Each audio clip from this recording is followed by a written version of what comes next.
উচ্ছেদৰ বিৰুদ্ধে ৰাইজৰ দল আৰু ছাত্ৰ মুক্তি সংগ্ৰাম সমিতিৰ তীব্ৰ প্ৰতিবাদ। গোৱালপাৰা জিলাৰ হাছিলা বিলত চলি থকা উচ্ছেদ বন্ধ কৰা আৰু উচ্ছেদিত পৰিয়ালক পুনৰ সংস্থাপন দিয়াৰ দাবী ৰাইজৰ দল আৰু ছাত্ৰ মুক্তি সংগ্ৰাম সমিতিৰ। অমানৱীয় উচ্ছেদ বন্ধ কৰক, অমানৱীয় উচ্ছেদ বন্ধ কৰক, অমানৱীয় উচ্ছেদ বন্ধ কৰক।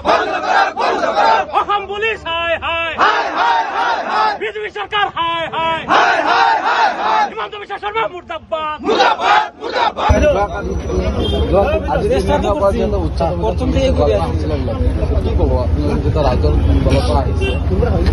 একদম অমানৱীয় উচ্ছেদ ইয়াতে থকাৰ এক পৰিৱেশ আমি দেখিলো। আজি কিছু সেই অঞ্চলৰ মানুহ আমি লগ পালোঁ, তেওঁলোকক এটোপাল পানী পোৱা নাই। এই মানুহখিনিয়ে এটোপাল পানী পোৱা নাই, দমকল ভাঙি দিয়া হৈছে, কোনো আগতীয়া জাননী নিদিয়াকৈ উচ্ছেদ হ'ল। আচলতে চৰকাৰে যে হিটলাৰী শাসন চলাইছে তাৰ স্পষ্ট প্ৰমাণ এই হাছিলা বিলত চলি থকা উচ্ছেদে আকৌ এবাৰ প্ৰমাণ কৰিলে যে এই হিমন্ত বিশ্ব শৰ্মা চৰকাৰখন যে হিটলাৰী চৰকাৰ। আচলতে সন্দেহ হৈ আছে। আজি ৰাইজৰ দলৰ প্ৰতিনিধি দল এটা ইয়াতে আহিছো, ইয়াতে ভিতৰত কেলেই সোমাব দিয়া নাই। মোৰ সন্দেহ হৈছে সেই মানুহখিনি বৃদ্ধ বা কণ কণ শিশুসকল, তেওঁলোকে ভোকৰ তাৰণাত ছটপটাই এই দুজন হয়তো ঢুকাইছে নেকি, হয়তো চৰকাৰে তেওঁলোকক অত্যাচাৰ কৰি নিৰ্মমভাৱে হত্যা কৰিছে। এই বিজেপি চৰকাৰে হাছিলা বিলত উচ্ছেদ কৰাৰ নামত আমাৰ এই সংখ্যালঘু মানুহখিনিক হত্যা কৰিছে। স্পষ্ট অভিযোগ কৰিছো বিজেপি চৰকাৰৰ বিৰুদ্ধে। গতিকে এই হত্যাকাণ্ড বন্ধ আমালৈ কিন্তু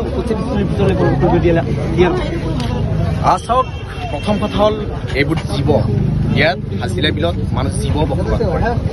শ্ৰেষ্ঠ জীৱ মানৱ মানুহ, এই মানুহখিনিহে আজি উচ্ছেদ কৰা হ'ল ন্যায়ালয়ৰ নিৰ্দেশনাক অৱমাননা কৰি। হিমন্ত বিশ্ব শৰ্মা যে এজন হিটলাৰ, তেওঁ যে এজন ক'বলৈ গ'লে হিটলাৰী শাসন চলাইছে অসমত, তাৰ স্পষ্ট প্ৰমাণ এই হাছিলা বিলত চলাই উচ্ছেদত প্ৰমাণ হৈ গ'ল।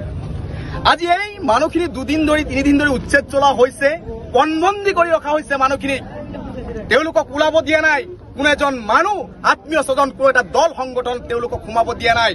তেওঁলোকক এটোপাল পানী যোগান এই চৰকাৰে দিয়া নাই, জিলা প্ৰশাসনে দিয়া নাই। আজি আমি বিস্কুট লৈ কণ কণ শিশুসকলক বিস্কুট আৰু পানী যোগান ধৰাৰ কাৰণে আমি আহিছো ৰাইজৰ দলৰ কেন্দ্ৰীয় প্ৰতিনিধিয়ে গোৱালপাৰা জিলা সমিতি। কিন্তু অতি নিষ্ঠুৰভাৱে নিৰ্দয়ভাৱে এই জিলা প্ৰশাসন চৰম লজ্জাজনকভাৱে নিষ্পাপ শিশুসকলৰ মুখত এটোপাল খাদ্য এটোপাল পানী আমাক যোগান ভিতৰলৈ সোমাবলৈ দিয়া নাই, বাধা প্ৰদান কৰিছে। আৰু কি ক'ব? আজি আমি ছাত্ৰ মুক্তি সংগ্ৰাম সমিতিৰ এটি সজাতি দল আৰু ৰাইজৰ দলৰ কেন্দ্ৰীয় সমিতিৰ এটি সজাতি দল গোৱালপাৰাৰ যি হাছিলা বিলত উচ্ছেদ হৈ আছে, অতি কমেও 700 পৰিয়ালক উচ্ছেদ কাৰ্য চলোৱা হৈছে যোৱা 3টা দিনে।